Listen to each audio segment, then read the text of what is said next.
ท่านกำลังรับฟังสถานีวิทยุกระจายเสียงแห่งประเทศไทยจังหวัดละปูน FM 95 เมกะเฮิรตซ์ ขอต้อนรับเข้าสู่รายการเรื่องเล่าเจ้าเกษตรเมืองละปูน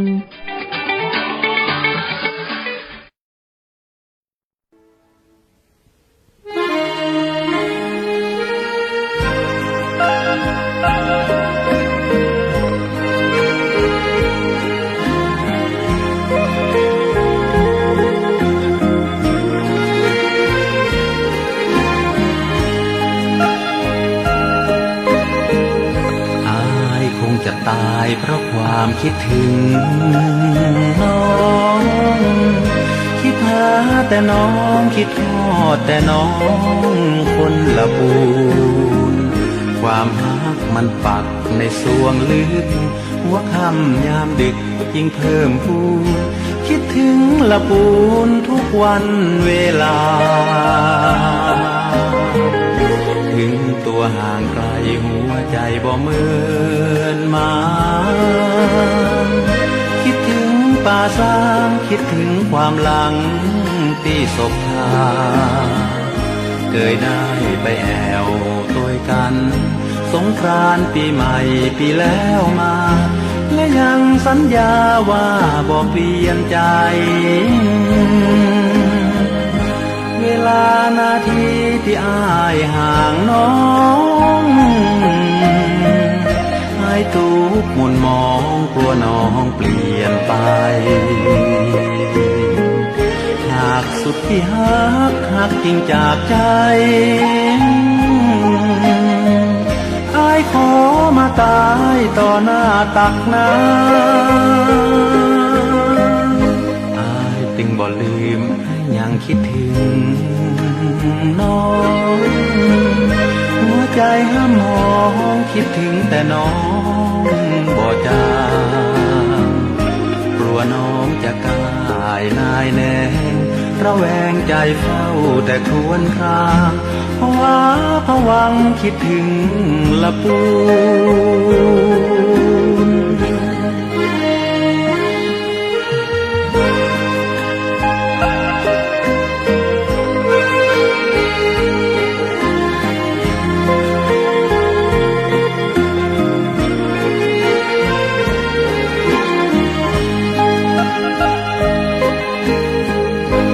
เวลานาทีที่อ้ายห่างน้องอ้ายทุกข์หม่นมองกลัวน้องเปลี่ยนไปหากสุดที่หักจริงจากใจอ้ายขอมาตายต่อหน้าตักน้ำอ้ายจึงบ่ลืมอ้ายยังคิดถึงน้องหัวใจห้ามหอมคิดถึงแต่น้องบ่จางกลัวน้องจะกายนายแน่ระแวงใจเฝ้าแต่ครวญครางภาวะผวังคิดถึงลำพูน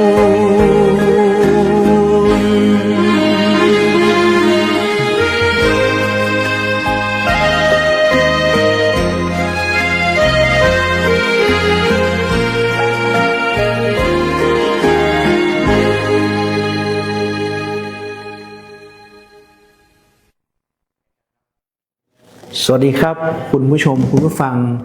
รายการเรื่องเล่าชาวเกษตรครับปากกับผมดีเจบอยนะครับวันนี้ไม่มีนะครับคนมาคุยด้วยต้องคุยกับพ่อแม่พี่น้องนะครับเพราะว่าวันนี้เนี่ยเป็นข้อว่าเกิ่งปีงบประมาณที่ผ่านมาแล้วนะครับก็รายการเรื่องเล่าชาวเกษตรก็ยังเน้นย้ำคุณผู้ชมคุณผู้ฟังนะครับว่าเราเอาภาพรวมของหน่วยงานในสังกัดกระทรวงเกษตรและสหกรณ์ซึ่งเป็นทั้งหมดนะครับอยู่ที่ในจังหวัดลำพูนเนี่ยนะครับ13กว่าหน่วยงานมานั่งเล่านะครับความจริงเบื้องหน้าผลการทำงานเบื้องหลังนะครับอย่างพี่น้องจะสังเกตเห็นนะครับว่าหมู่กระทรวงเกษตรและสหกรณ์เนี่ยส่วนมากบ่ค่อยเก่งนะฮะกว่าจะคัดคนมาได้มาจากระป๋อแม่พี่น้อยกดแล้วซ้ำแล้วซ้อมแหมนะครับก็มันธรรมชาติเนาะ ของคนที่ทำงานของกระทรวงเกษตรและสหกรณ์ครับครับวันนี้ก็ยังเข้าสู่ในช่วงแห่งการนะครับประกาศของกระทรวงเกษตรและสหกรณ์นะครับเรื่องเกี่ยวกับมาตรการการจัดการป้องกันและแก้ไขปัญหาฝุ่นละอองขนาดเล็กนะครับก็พ้นของว่าเฮากับในพื้นที่เนี่ยมันแบ่งออกอีครับพ่อแม่พี่น้องนะพื้นที่ป่าพื้นที่เกษตรและพื้นที่เมืองในส่วนของกระทรวงเกษตรและสหกรณ์เนี่ยเฮาได้รับมอบนะครับนโยบายจากกระทรวงเกษตรและสหกรณ์รวมถึงนโยบายของท่านผู้ว่าราชการจังหวัดละปูนนะครับท่านผู้ว่าปิยพงศ์นะครับชื่อเล่นเป็นจิป้องเนาะว่าป้องบอกว่าเนี่ยกระทรวงเกษตรเนี่ยต้องขอนะครับขอความร่วมมือนะครับขอความร่วมมือจากพ่อแม่พี่น้องเกษตรกรนะครับว่าขอช่วงเนี้ยงดเผาแล้วมันก็สอดคล้องของกระทรวงเฮานะครับกระทรวงเฮาประกาศมาแล้วนะตั้งแต่วันที่1กุมภาจนถึงวันที่31มีนาคม2569อันนี้เนี่ยนะครับเฮาขอพ่อแม่พี่น้องงดเผานะครับอันนี้นะครับว่าเป็นเรื่องเกี่ยวกับว่าสรุปง่ายๆเพราะไปแล้วนะว่าถ้ามีพื้นที่เกษตรแล้วมันเกิดพื้นที่มันของเบิร์นสกาออกมานะพิสูจน์ออกไปแล้วเนี่ยเป็นแปลงของพ่อแม่พี่น้องนะครับคราวนี้มันมีที่ต้อง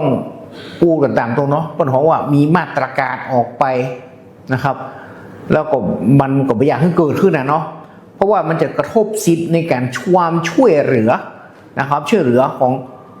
ทางกระทรวงเกษตรเองนะครับกับพ่อแม่พี่น้องเกษตรกรบางครั้งบางเตือนนะพ่อแม่พี่น้องนะครับเฮาก็เข้าใจกันนะว่ามันต้องชิงจัดการการเผานะครับบริหารเชื้อเพลิงนะเกี่ยวกับมันถ้ามันใส่ไปแล้วมันจะอุกนะครับถ้ามันเผามันจะอุกขอเถอะครับพ่อแม่พี่น้องเนี่ยอันนี้เป็นห้ามเผาเลยเนาะเพราะอย่างครับช่วงเนี้ยพ่อแม่พี่น้องสังเกตกันเมื่อเจ้าเนี่ยมันจะให้หนาวหน่อยแม่นก็ครับมันหนาวแล้วก็มันก็เพราะว่ามันโกดพื้นที่อากาศความเย็นจากประเทศจีนเนาะมาโกดเฮาเนี่ยมันก็เหมือนแก้วกับจุกแล้วควันมันบอกออกไปไหนเนาะมันก็ตึงหันถ้าเฮาร่วมกันเผาเนาะควันมันก็อยู่ในหันแล้วสุดท้ายเนี่ยมันก็เป็นเรื่องของชีวิตความเป็นอยู่นะครับลมหายใจของพ่อแม่พี่น้องนะครับโดยเฉพาะอย่างยิ่งเนี่ยของกระทรวงเกษตรนะครับพี่น้องพ่อแม่พี่น้องชาวกระทรวงเกษตรและสหกรณ์นะครับผมขอนะฮะเรียกว่าเป็นเกษตรกรเนี่ยนี่ช่วงนี้ขอยั้งกันก่อนนะครับหลังจากที่ผมเคยไปทำงานในพื้นที่หลายๆพื้นที่มาแล้วนะครับพ่อแม่พี่น้องหลายคนมันก็บอกว่าเปิ่นมาได้อันนี้เนาะตั้งพื้นที่การเกษตรเปิ่นเหมือนเงี้ยเพราะว่ามันมีใครครับจะมาเผาส่วนเก่าแต่จะได้ก็จ้างนะครับถ้าเศษซากใบไม้นะครับของพ่อแม่พี่น้องมีนะเฮาจะวิธีเฮาแปลงกันแปลงโกบใบไม้เนี่ยนะครับแล้วนะครับเอาขี้บัวเองหรือมีขี้ไก่เองนะครับเอามามักไปขอผงนึกออกเนาะพ่อแม่น้องนึกออกเนาะผงพอดอนะฮะไปถามได้เลยที่สำนักงานเกษตรอำเภอทุกอำเภอนะครับผมได้ประสานไว้กับพอดคือผอพัฒนาที่ดินนะครับเปิ้ลก็บอกว่าเปิ้ลได้ประสานมายังหมอดินอาสาหมดละรวมถึงที่เกษตรอำเภอละถ้าหมอหัวจะเอาจัดการกันมาในนะครับเอาผงพอดใส่ไปเอาน้ำโพดเข้าไปมันเป็นปุ๋ยหมักนะครับอันนี้คือต่างหนึ่งที่คือพ่อแม่น้องได้บริหารจัดการเนาะเพราะว่าขี้กับเศษใบไม้เนี่ยนะครับเปิ้ลมือเผาเนี่ยจะได้อันเนี้ยมาแปลงปุ๋ยกันนะครับสักน้อยก่อนนะฮะเพราะนั้นประกาศของกระทรวงเกษตรและสหกรณ์เนี่ยเรื่องมาตรการจัดการป้องกันและแก้ไขฝุ่นละอองขนาดเล็กเนี่ยมันก็จะบังคับมาเนาะเพราะว่าออกประกาศมาละ1กุมภาถึง31มีนาก่อนปีใหม่เมืองนะครับเพราะนั้นเนี่ยเบิ่นออกมาตั้งแต่วันที่5พฤศจิกาละนะครับแล้วหน่วยงานทุกหน่วยงานต้องมีหน้าที่ในการสนับสนุนนะครับให้เกษตรกรเนี่ย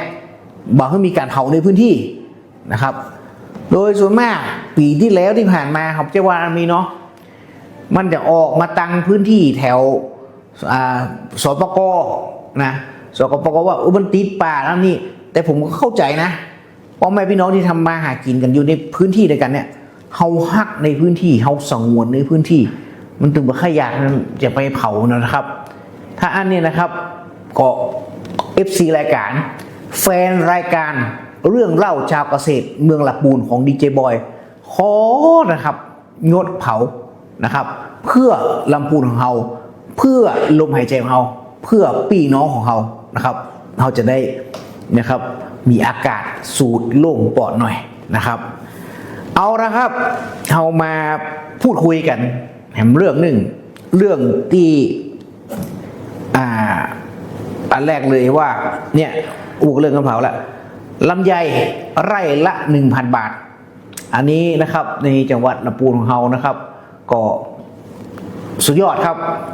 เป้านี่ทั่วจังหวัดวันนั้นถามท่านเกษตรจังหวัดเนาะทั้งหมดทั้งมวลเนี่ยคิดเป็น 100% เนี่ยเราทำได้เท่าไหร่นะในประชากรที่ปลูกลำไยก็อยู่ที่ประมาณ70อัพกับ 80% นะฮะถ้าจำตัวเลขว่าผิดก็ต้องขอบคุณพ่อแม่พี่น้องนะครับขอบคุณจะนะครับที่ความร่วมมือนะครับกับกระทรวงเกษตรและสหกรณ์เพราะอย่างครับลำไยไร่ละ 1,000 เนี่ยเมื่อดีเจบอยเนี่ยได้ไปทำงานนะครับในการคำนวณหาต้นทุนแล้วนะครับต้นทุนในการตัดแต่งกิ่งมันลำไยนะมันของตัดแต่งกิ่งมีฟันลำกิ่งลำไยออกมาเนี่ยลองได้กิ่งนะหลังที่เขาหลังที่เขาเก็บมาลำไยไปละเพื่อให้มันแตก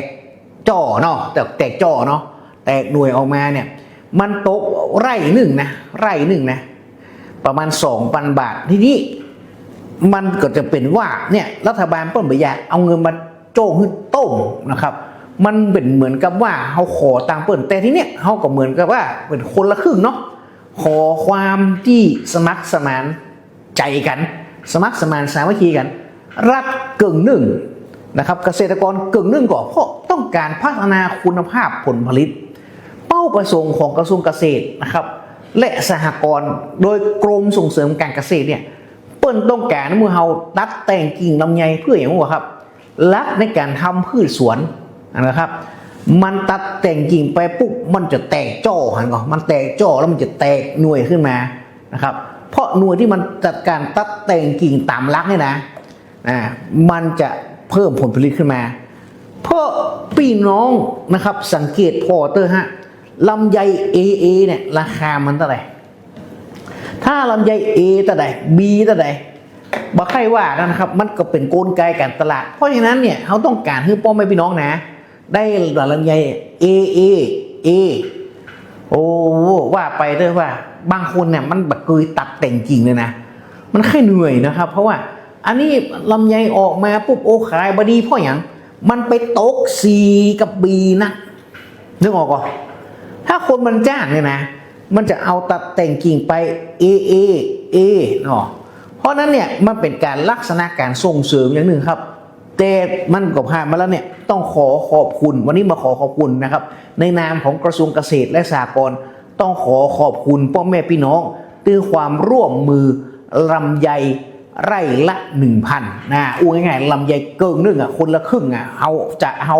ต้องตัดแต่งกิ่งแล้วเขาเสียสตางค์อยู่ละเนาะบ่แม่นเป็นคนหูนะปันหนึ่งลั่นหลวงหึ่มปันหนึ่งนะครับนี่ก็คือเรื่องของบะลำไยแต่สิ่งที่ได้มาวันนี้ตั้งแต่ผ่านมาเขากระตุ้นมาจนถึงปุ๊บยอด80% เนี่ยถือว่าชื่นอกชื่นใจกันแล้วนะครับก็ลองพิสูจน์กันต่อว่าขายบะลำไยเนี่ยที่การตัดแต่งกิ่งเนี่ยมันจะเป็นยังไงนะครับสิ่งที่กระทรวงเกษตรและสหกรณ์คาดหวังก็คือพ่อแม่พี่น้องเกษตรกรมีรายได้หนักขึ้นครับเดี๋ยวจะไปอู้เรื่องต่อไปนะครับขอยั้งนะครับฟังเพลงพักเบรกสักคำครับ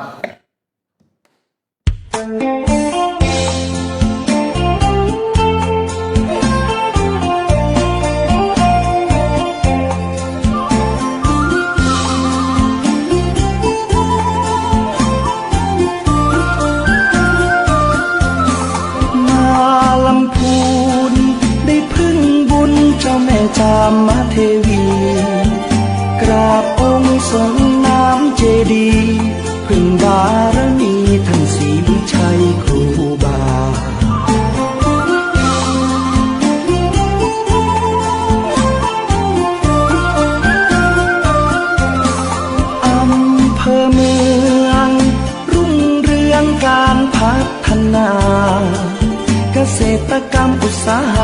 นำพา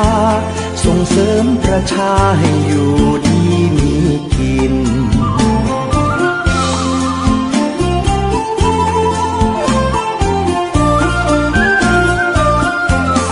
ชมป่าสา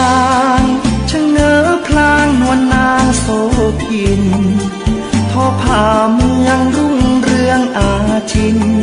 ปราบฟ้าดินไม่ลืมป่าสาง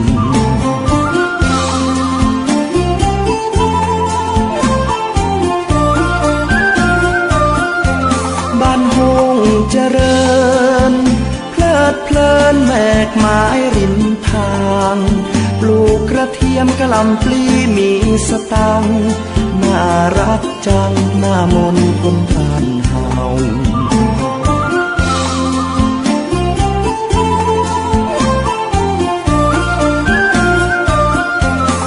เยือนถิ่นลีเขียวขจีท้องหน้าป่าเขา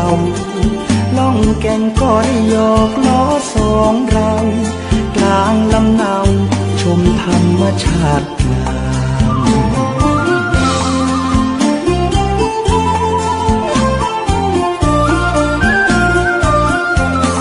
ทุ่งหัวช้าง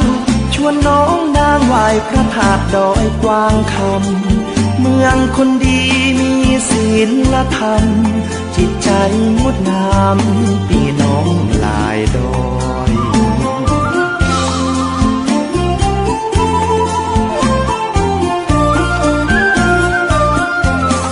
ถิ่นแม่ทาชาวประชาฝีมือเลิศลอยหัตถกรรมงดงามบ่อน้อยเตื้องสามปอยบนดอยขุนตาล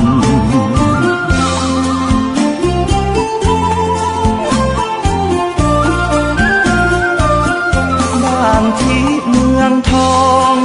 คนลือคนยองนวลน้องผ่องพันงามอนงลอยกระทงสงกรานต์สืบทอดลูกหลานมานานหลายปี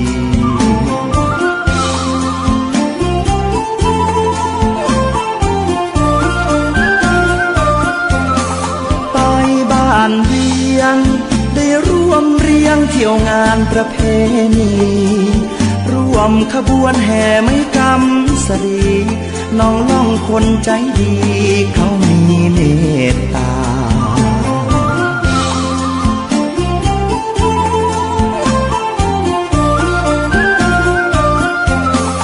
ภูมิแผ่นดินนวมินทร์มหาราชาคนลำพูนเทิดทูนศรัทธาสืบสานมาชั่วฟ้าดินถิ่นงาม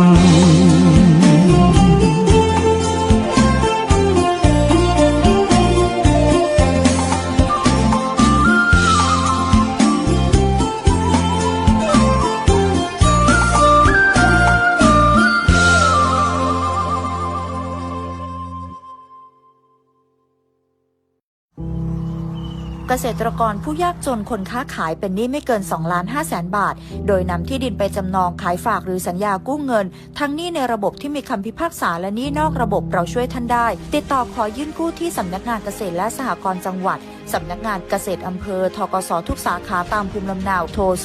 02-280-7750 ดอกน้อยผ่อนนานสงวนที่ดินกองทุนหมุนเวียนเพื่อการกู้ยืมแก่เกษตรกรและผู้ยากจนสำนักงานปลัดกระทรวงเกษตรและสหกรณ์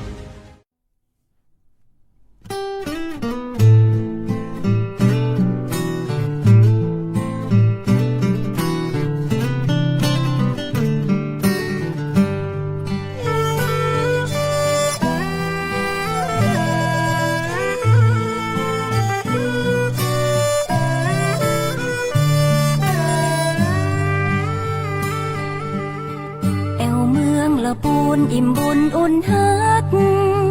หากไผหูจักจะฮักไปจนวันตายละปูนเฮามีของดีมีกระเทียมมีลำไยคนงามหน้าใสน้ำใจบ่ดำอู่ลืออู่ยองอู่เมืองม่วนหลาย ก็ใส่ผ้าเมืองภูมิใจแต่นาหมู่เฮาห่วมแหง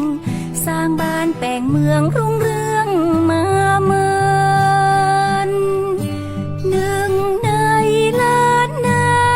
คือประเพณีส่งน้ำเจดีย์สิริพูนชัยงานแห่แห่หลวงงดงามยิ่งใหญ่ตานสลากย้อมคือการร่วมใจทำบุญครั้งใดบ่เต้างานนี้อูไปบ่เสี่ยงเมื่อมาเมืองละปูนพี่น้องกู้คนมีน้ำใจไมตรีบ้านที่เมทาบ้านห้องป่าสางบ้านเวียงเมืองลีทุ่งว่าจ้างคนดีน้ำใจงดงาม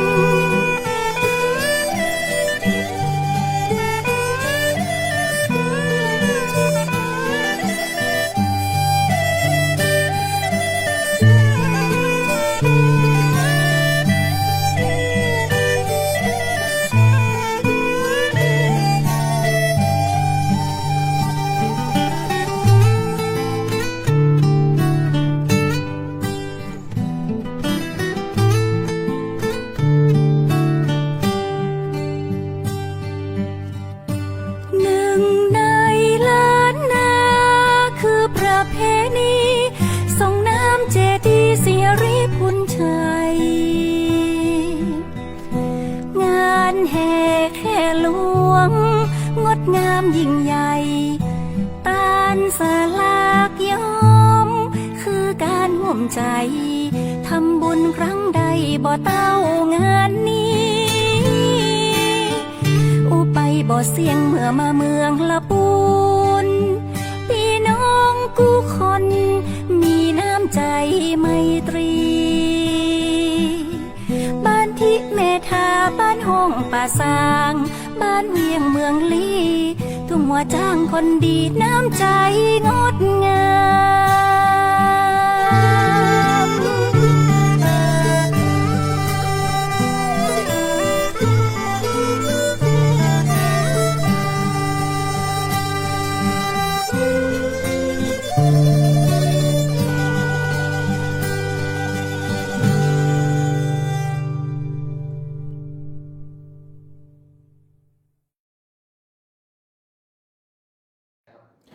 ครับกลับมาสู่รายการเรื่องเล่าชาวเกษตรเมืองละปูนนะครับเอาละครับมาอู้ถึงงานที่ผ่านมานะครับกับเรื่องของประชาสัมพันธ์นะครับถ้าพ่อแม่พี่น้องแฟนเพลงนะไม่ใช่แฟนเพลงแฟนรายการผมนะ FC นะเพราะเพลงนี้จะมาตลอดนี่จะเป็นสมัครเป็นเพลงนะของเพลงละปูนเนาะเป็นของเพลงที่งบของจังหวัดเนี่ยได้ประดิษฐ์ขึ้นมาในเรื่องของเพลงจังหวัดลำพูนก็ได้ฟังเพลิดเพลินกันไปนะครับในประกอบรายการของผมท่านจะสังเกตนะว่าผมก็จะใช้เพลงเนี่ยนะครับบ่าวละปูนพ่องนะคิดถึงละปูนเอาเองที่มันเกี่ยวกับความเป็นละปูนนะครับก็เป็นเอกลักษณ์ของนะครับรายการเรื่องเล่าชาวเกษตรเมืองละปูนครับขอ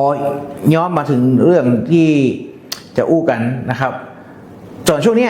มันเข้าสู่จะมีนาละเนาะพ่อแม่พี่น้องวันนี้ก็เดือนมีนาเรียบร้อยละเต็มเนาะก็สิ่งที่เกิดขึ้นมาและพ่อแม่พี่น้องหลายคนกังวลใจนะครับก็มาเน้นย้ำพ่อแม่พี่น้องฟังรอบนึงว่า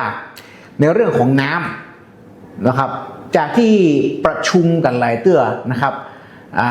กับชนประธานเนาะชื่อเต็มๆว่านะพ้องโครงการชนประธานลำพูนนี่นะโครงการชนประธานลำพูนเลยสารการนะที่ดีเจบอยอยู่เนี่ยไปสักหน่อยหนึ่งพอโครงการชนประธานลำพูนพอเหล่านะแล้วก็มอบให้ฝ่ายวิศวกรรมน้ำเนี่ยฝ่ายพ้องวิศวสนะวสรู้จักเปิ้ลในชื่อพี่ไก่เปิ้ลก็มาเล่าให้ฟังว่าในสถานการณ์ของน้ำเนี่ยยังพอเพียงไหมปรากฏว่าในเส้นน้ำของลำพูนนะเส้นน้ำของลำพูนเนี่ยคำนวณแล้วนะครับจึงเขื่อนต่างๆเนาะเขื่อนนี่เขื่อนต่างๆก็มีแม่งัดเนาะ แม่วังเนี่ยนะคือไม่ใช่แม่วังแม่กวงสุบาเตอร์แม่งัดกับแม่กวงเนี่ยปริมาณน้ำยังเพียงพออยู่นะครับยังเพียงพออยู่แต่พ่อแม่พี่น้องจะไปประมาทถามมันว่าแล้วมันจะยาวถึงไหนเพื่อนบอกยาวจนถึงประมาณมิถุนาได้อยู่เลยนะครับแต่กระนั้นมันแบบสำคัญครับเพราะว่าเคยทำรายการมาแล้วว่าเนี่ยถ้าเราออกใจน้ำไปเรื่อยๆเนี่ยบอกว่าน้ำมันโปนะเดี๋ยวมันจะมีปัญหาเราต้องรู้จักกันใจน้ำแต่อยากให้พ่อแม่น้องรู้ว่าเรายังมีน้ำพอเพียงอยู่นะครับแล้วก็หมู่แม่ที่แม่สารแม่ติแม่เมยนี่นะที่อ่างสำคัญที่ชมประทานมาดูแลนะชมประทานปูนเนี่ยก็ยังกักเก็บน้ำได้อยู่นะครับแล้วก็จ่ายน้ำให้เกษตรกรนะครับได้อยู่ในระดับปกติสามารถผ่านพ้นฤดูแล้งนี้ไปได้มันจะแล้งมันจะได้มีนาคมเมษายนพฤษภาคมมิถุนาเลยมิถุนาได้อยู่นะครับแต่อย่างใดก็ตามขอพ่อแม่พี่น้องนะครับช่วยกันใช้น้ำนะครับอย่างมีคุณค่าละกันเนาะไม่ใช่ว่าประหยัดนะแต่ว่าขอให้ใช้น้ำอย่างมีคุณค่านะครับสิ่งที่สำคัญที่สุดเพราะน้ำคือชีวิตก็เพราะว่าน้ำเนี่ยนะครับมันทำให้เกิดนะครับการเพราะว่าก่อตัวของสรรพสิ่งที่มีชีวิตนะอันนี้เปิดไปพ่อแม่พี่น้องไปอู้กับพ่อท้องหัวหน้าฝ่ายวิศวกรรมพี่กายนะครับก็อู้กันแล้วพอเราจำได้หัวหน้าโกศลชื่อแต่เป็นนะหัวหน้าโกศลนะครับเรื่องต่อมานะครับที่งานที่ไปนั่งนะครับแล้วก็อยู่ในของสกัดกระทรวงเกษตรนั่งไปท้องหาข้อมูลนะนั่งหาข้อมูลมาก็คือวันที่26กุมภาที่ผ่านมานะหลายๆท่านก็ยังบอกฮู้ด้วยว่าเป็นวันอะไรเห็นเพื่อนหน้าสำนักงานสกลจังหวัดเต็มไปหมดท่านผู้ว่าป้องนะท่านปิยพงษ์ชูวงศ์เนี่ยก็เพื่อนก็ไปตัวเพื่อนเกียรติไปนะครับเป็นประธานในพิธีวันงานสหกรณ์แห่งชาติในงานก็มีนะครับตึงงานปนห้องงาน วางพันพุ่มดอกไม้สดเนาะงานพิธีสงฆ์นะแล้วมีงานอะไรมาขายครัวตัวท่านผู้ว่าก็เจอสินค้าหลายๆอย่างที่อยู่ในขบวนการสหกรณ์นะครับซึ่งเป็นผลผลิตของเกษตรกรซึ่งเป็นสมาชิกสหกรณ์นะครับหลายๆท่านยังบอกว่าวันที่26กุมภาพันธ์เป็นวันสหกรณ์ชาติมันคืออะไรอย่างมันเป็นวันเกี่ยวกับส่วนราชการไม่ใช่นะครับสหกรณ์เนี่ยมันคือสหแปลว่ารวมกันกรณะคือมือนะก็เอามือร่วมมือทำงานกันเนี่ยนะสหกรณ์นะครับก็เป็นเรื่องของที่คนที่มานะครับเดือดร้อนเรื่องปัญหาเศรษฐกิจมารวมตัวกันนะอย่างที่ในเมืองลำพูนนะท่านจะได้ยินสหกรณ์การเกษตรเมืองลำพูนเห็นไหมอันนี้มาหมู่เกษตรกรทั้งหลายมารวมตัวกันนะครับแล้วก็เพิ่นฮ้องว่ามีในเรื่องของการออมเงินการปล่อยเงินให้กู้ยืมช่วยเหลือสมาชิกอันนี้ประเภทประเภทสหกรณ์การเกษตรนะหรือถ้าท่านมาดีนว่าสหกรณ์นี่เนาะออมทรัพย์นี่นะออมทรัพย์ดีนสหกรณ์ออมทรัพย์สาธารณสุขเนี่ยสหกรณ์ออมทรัพย์ตำรวจอันเนี้ยหมู่ที่เป็นหมู่รายได้ที่มันเป็นรายได้ประจำนะมันรวมตัวกันนะครับแล้วก็พ้นห้องว่ามาหอมสตางค์กันนะครับพอมีสตางค์น้อยอันมีสตางค์นักก็เอาเนี่ยนะครับไปปล่อยเงินกู้ให้แก่สมาชิกที่เดือดร้อนหลายท่านบอกข้าราชการมีตังค์มันบัดจริงนะฮะว่าเนี่ยถ้ามันจริงเนี่ยมันจะไปแบ่งสหกรณ์ออมทรัพย์ไหมอย่างเพราะว่าสหกรณ์ออมทรัพย์เนี่ยนะครับดอกเบี้ยอย่างต่างๆเนี่ยมันถูกกว่าที่ไปขอกู้เงินมันเตื้อข้าราชการในผมเขาเนี่ยมันเดือดร้อนมันหูจะไปกู้ไหนอ่ะมันก็มีสหกรณ์ออมทรัพย์ขึ้นมาไงฮะเพราะนั้นวันงานเนี่ย26กุมภาพันธ์เนี่ยเป็นการน้อมรำลึกนะครับวันสหกรณ์แห่งชาติซึ่งเป็นวันที่เกิดสหกรณ์แห่งแรกในประเทศไทยโดยพระบิดาสหกรณ์คือกรมหมื่นพิทยาลงกรณ์นะครับอันนี้เป็นพระบิดาสหกรณ์เพิ่งเอาระบบของการรวมคนนะครับมากกว่ารวมเงินมาใช้นะครับเพราะนั้นในงานก็จะมีสหกรณ์ดีเด่นต่างๆรวมไปจนถึงกลุ่มเกษตรกรเนี่ยก็จะเป็นกลุ่มที่มันแบบน้อยๆยังบัดตันได้ตั้งเป็นสหกรณ์การเกษตรด้วยนะมันเป็นมอบกลุ่มทำนาทำสวนทำไร่นะ อันนี้ก็ถือว่านะครับวันนั้นก็คึกคักนะครับได้น้อมรำลึกว่าวันนี้วันงานสหกรณ์แห่งชาติครับอันนี้ก็ดีเจบอยก็ไปร่วมนะครับแล้วก็นั่งค้นข้อมูลมาให้พ่อแม่พี่น้องได้ฟังนะครับปีนี้เป็นปีที่110แห่งการสหกรณ์แล้วนะ110แห่งการสหกรณ์ไม่ใช่น้อยๆเกิดมาเป็น100 ปีแล้วนะเพราะฉะนั้นนะครับก็ถ้าท่านสนใจที่จะจัดตั้งสหกรณ์นะครับสหกรณ์เนี่ยเป็นองค์กรธุรกิจนะซึ่งมันมีข้อดีอย่างหนึ่งก็คือมันประท้องว่ามันได้รับการยกเว้นภาษีโอ้ง่ายโอ้ยอย่างบริษัทหุ้นห้างหุ้นส่วนอย่างนี้นะมันจะเสียภาษีแล้วก็เป็นเรื่องที่เฮาเนี่ยควรที่จะมารวมตัวกันแล้วก็ช่วยเหลือซึ่งกันและกันเป็นหลักการประชาธิปไตยขั้นพื้นฐานบนหลักการสากลนะครับก็นะครับแจ้งขึ้นมาพี่น้องได้หูได้หันมาได้เรื่องต่อมาฮะอันนี้นะ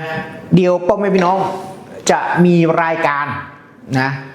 มีรายการซึ่งดีเจบอยเป็นบอร์ดของหน่วยงานนี้เป็นบอร์ดเป็นนั่งเป็นกรรมการป่ะนะเป็นบอร์ดไม่ใช่เป็นไม่ได้เป็นนั่งเป็นบอร์ดเป็นแบบบอร์ดติดฝาใช่ไหมเป็นหมายความว่าเป็นกรรมการในหน่วยงานนี้เรื่องของกองทุนฟื้นฟูและพัฒนาเกษตรกรซึ่งอันเนี้ยเป็นทางออกเมื่อแก่คนที่เป็นหนี้และขึ้นบอกถูกอันนี้เนี่ยกองทุนฟื้นฟูและพัฒนาเกษตรกรเนี่ยเปิ้ลก็จะมาจัดรายการเหมือนกันละตอนนี้ประมาณ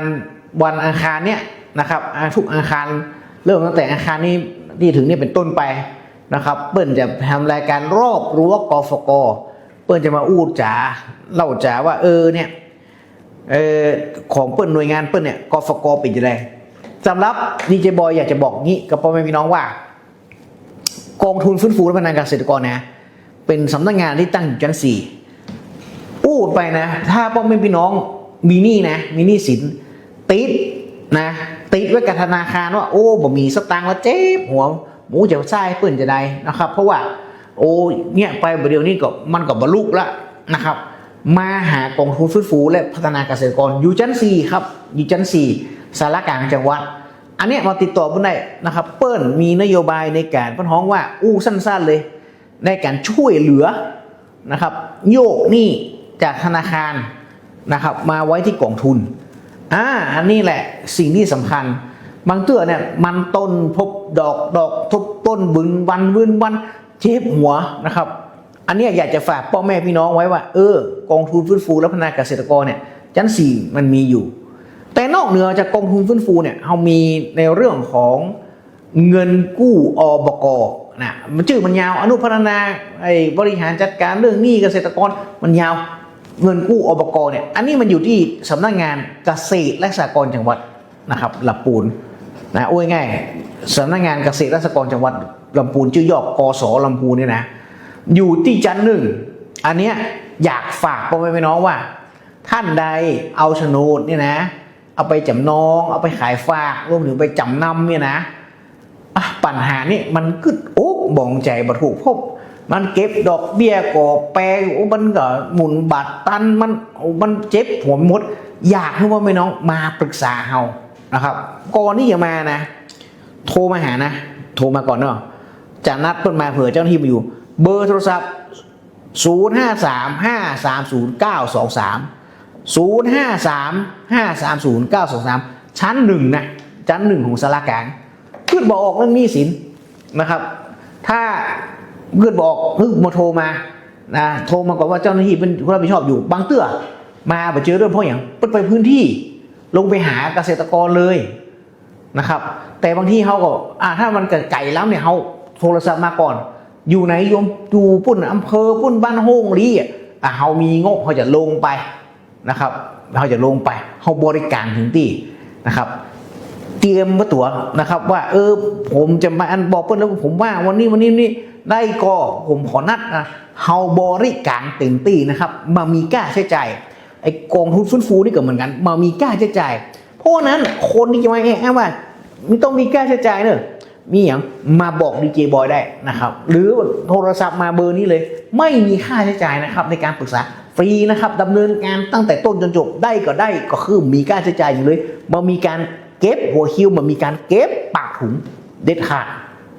นะครับเฮาอยากให้พ่อแม่พี่น้องนะครับโดยเฉพาะคนละปูนเฮาเนี่ยนะมีอย่างคือมีสุขภาพจิตที่ดีขึ้นสุขภาพกายแข็งแรงเพราะอย่างในความเป็นหนี้เนี่ยมันกึดอย่างมันกึดบ่ออกนะพ่อแม่พี่น้องแม่นก่อมันกึดยากเพราะนั้นเฮามาโยกนี่อย่างน้อยเอามาปุ๊บเฮาก้อยๆทยอยใส่นะครับอันนี้กึดไปกึดมากินข้าวก็บ่ลำนอนก็บ่ม่วนมันเป็นปัญหาที่เฮาเบิ่งเตื้อบอกไผบ่ได้วันนี้ดีเจบอยมีทางออกที่จะบอกนะครับเดี๋ยวเริ่มเชื่อฟังสคริปต์ท้ายรายการเอาละครับรายการในวันนี้นะครับมาถึงนะนาทีนี้ละต้องขอยังไปก่อนนะครับเนาะก็มาจากการให้พ่อแม่น้องได้รับรู้รับทราบการดำเนินงานเรื่องเล่าชาวเกษตรเมืองละปูนความจริงเบื้องหน้านะครับการทำงานเบื้องหลังเพื่อพ่อแม่พี่น้องเกษตรกรเมืองละปูนครับลำพูนไม่ลำพังรวมพลังเพื่อละปูนนะครับสวัสดีครับ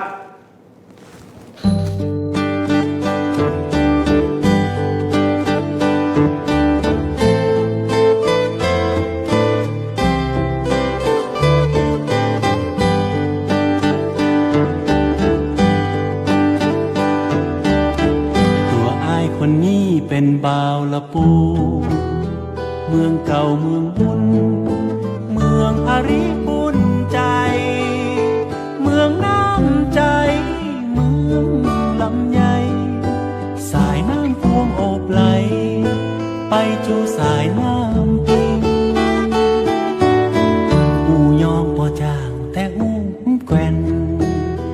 ยังบ่มีแฟนมาควงแขนแอบยิงจะเย็ดจะได้ควายไปลงหักน้องยิงสาวลุงหน้าแม่ปิงแม่ยิงสาวเวียงเจียงใหม่ทันใจอายคนนี้ที่มีหักแต่บ่เคยพันแปรไปหักสาวคนใดหักแต่น้องพอจองเป็นเจ้าของใจบ่าวเมืองลำใหญ่อยากให้เพียงผู้คนดีมาใจผู้แซวแอวม่วนมาได้บ่เคยใจง่ายคือตายนายนี้ลูกเจ้าแม่จามมาเตวีคนนี้ขอถามน้องนางสักทีอายปอจะมีสิทธิ์ไหม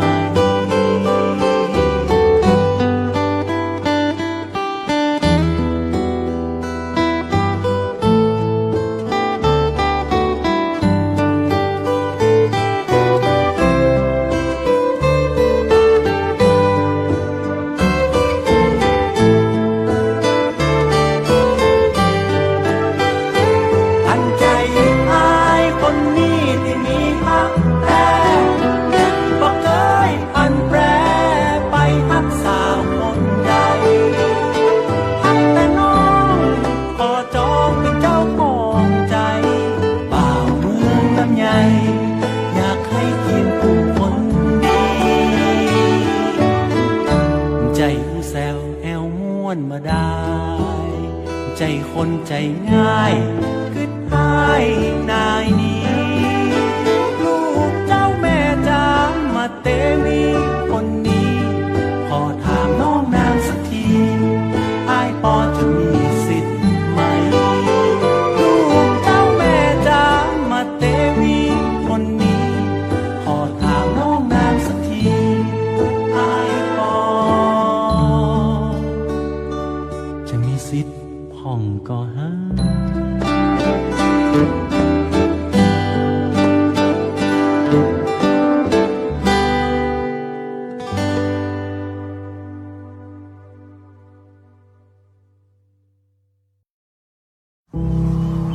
เกษตรกรผู้ยากจนคนค้าขายเป็นหนี้ไม่เกิน 2,500,000 บาทโดยนำที่ดินไปจำนองขายฝากหรือสัญญากู้เงินทั้งหนี้ในระบบที่มีคำพิพากษาและหนี้นอกระบบเราช่วยท่านได้ติดต่อขอยื่นกู้ที่สำนักงานเกษตรและสหกรณ์จังหวัดสำนักงานเกษตรอำเภอธกสทุกสาขาตามภูมิลำเนาโทร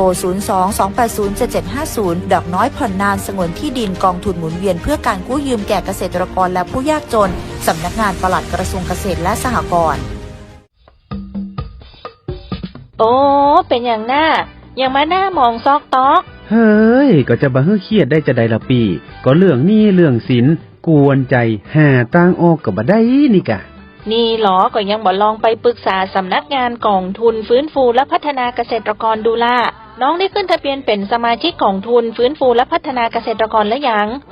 อย่างหูแหน่ละนี่ถ้าเป็นสมาชิกแล้วมีหนี้ในระบบเกี่ยวกับการเกษตรเขาสามารถยื่นขอขึ้นทะเบียนหนี้กับสำนักงานกองทุนฟื้นฟูและพัฒนาเกษตรกรสาขาละปุนเฮาได้เนอะเปิ้นจะคือคำปรึกษาหรือช่วยแก้ปัญหาหนี้สินของเกษตรกรตัว โอ้ยมีจะนี่ตัวกาถ้าเฮาบ่มีหนี้สินหรอเพิ่นจะมีอะหยังมาส่งเสริมสนับสนุนเกษตรกรก่อ มีเหมือนกันเขาก็ไปสมัครเข้าองค์กรหรือจัดตั้งกลุ่มใหม่รวมกันมาน้อยกว่า50คนก็ได้แล้วก็ไปขอรายละเอียดยื่นเสนอแผนและโครงการเพื่อฟื้นฟูและพัฒนาอาชีพของเฮาแต่บ้านเฮาก็รวมกลุ่มกันเป็นสมาชิกอยู่หลายคนแล้วนะ โอ้แต่กะแล้วจะติดต่ออย่างใดนี่ สำนักงานเปิ้นตั้งอยู่ที่จันทร์4ศูนย์ราชการจังหวัดละปุนหลังใหม่ติดถนนซุปเปอร์ไฮเวย์นั่นเนาะจะโทรไปก่อนก็ได้นะเอาจดเบอร์โทรเนอะ0535102275หรือเบอร์โทรศัพท์มือถือก็มีเหมือนกัน0800671057โอ้ยขอบคุณหลายเนอะปีแต่นี่หมู่เฮาก็มีทางออกบ่ต้องเครียดแล้วเดี๋ยวผมจะฟังจวนจมูไปติดต่อพอเนอะปีเข้าใจไปเนอะเกษตรกรเฮาที่ไปติดต่อบ่ต้องเสียค่าใช้จ่ายใดๆทั้งสิ้นเนอะ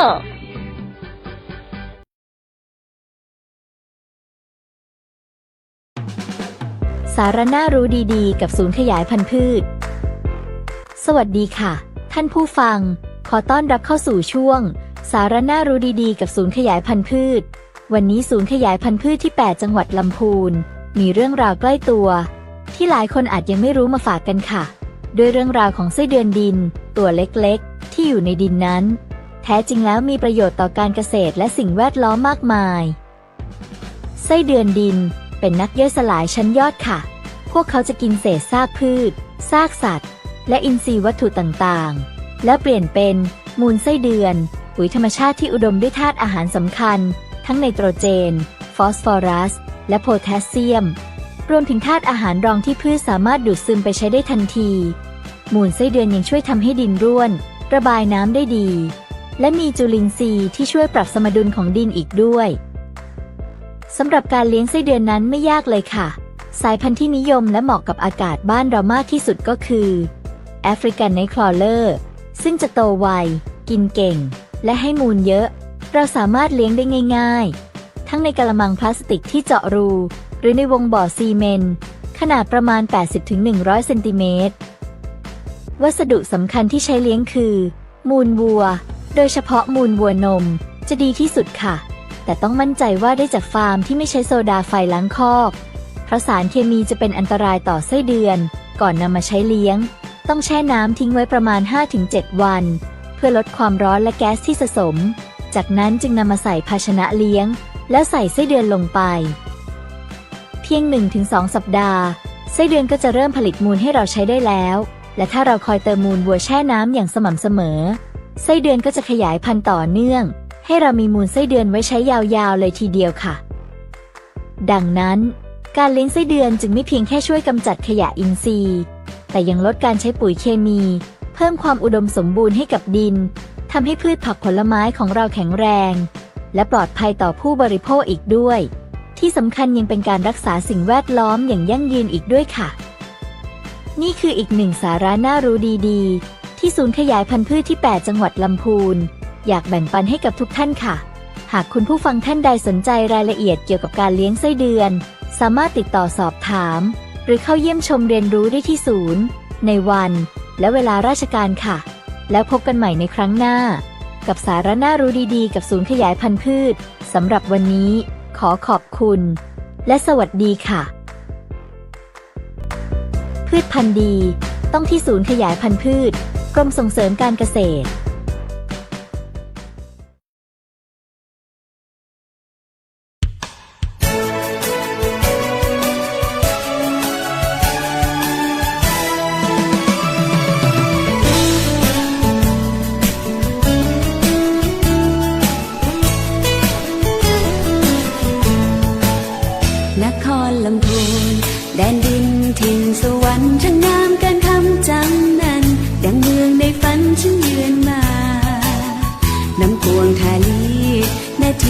ช่ำอุราเธอทูลกราบไหว้บูชา องค์ครูบาศรีวิชัยทาริคุณชัยวิไลรุ่งเรืองป่าสร้างดีผ้าพื้นเมืองทอด้วยมือเลื่องลือไกล แม่ท่ากล่าวขานเรื่องการแกะสลักไม้เกษตรกรรมยิ่งใหญ่เรายกให้บรรพงมานานถิ่นอำเภอลีนั้นมีป่าไม้สมบูรณ์ทุ่งหัวช้างอบอุ่นขุนเขาศพเทิมตรึงงานวัดหลวงลำพูนทุกปีทำบุญร่วมงานนมัสการทรงน้ำพระธาตุธริพุนชัยเรื่องลือมานานเปรียบปานแผ่นดินทองงามจริงถึงเวียงนองล่องทุ่งรวงทองเมื่อมองตรึงใจบ้านที่ชวนฝันเปรียบดังสวรรค์อำไพเมืองนี้มีมนต์ดลให้ฉันประทับใจในลำพูน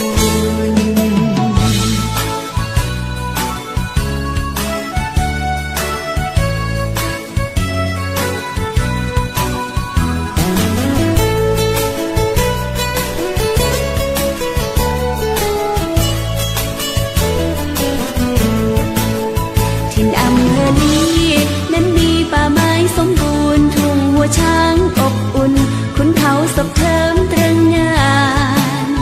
วัดหลวงลำพูนทุกปีทำบุญร่วมงานนมัสการทรงน้ำพระธาตุธริพุนชัยเรื่องลือมานาน